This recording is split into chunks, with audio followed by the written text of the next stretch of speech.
But sometimes people go very far to explain why does the surah end here and start with this next topic, and why is it this letter after this one. So don't go beyond what Allah subhanahu wa ta'ala has given you. And in here you're going to see evidence, wallah, beautiful evidence. In the statement of Allah Azza wa Jal, وَفَاكِهَةً وَأَبَّا, that Umar ibn al-Khattab didn't know what the meaning of Abba was. He didn't know the meaning. And he started to explain, and then he stopped. And he said to him, he said in front of himself, in front of all the people, he said, La ya ibn al-Khattab. He said, no, O son of al-Khattab, this is hada fihi takalluf. This is, you're making it, you're burdening, you're saying what you don't know. Umar, don't talk. He said to himself, and in front of the people, when he was explaining the ayah, I don't know what it means. So this idea that every letter, you know, why is it connected to the one before, and every ayah why, and every surah why does it end with this and start. Sometimes there's benefits, but sometimes also there is a bit of just putting yourself in a position where you don't really know what you're saying.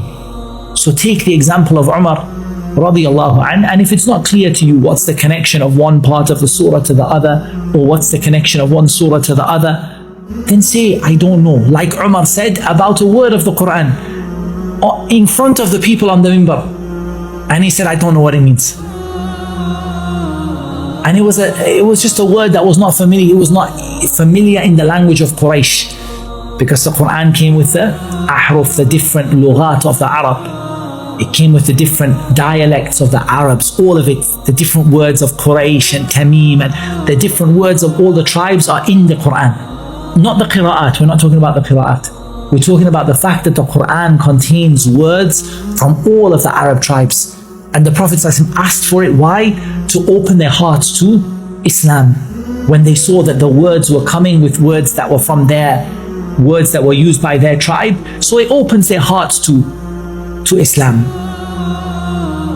So Umar didn't know the word. So if you don't know the connection of something to what is after it, or you don't see a single theme for the surah, or you see how is that connected to the early part, then say, like Umar said, I don't know.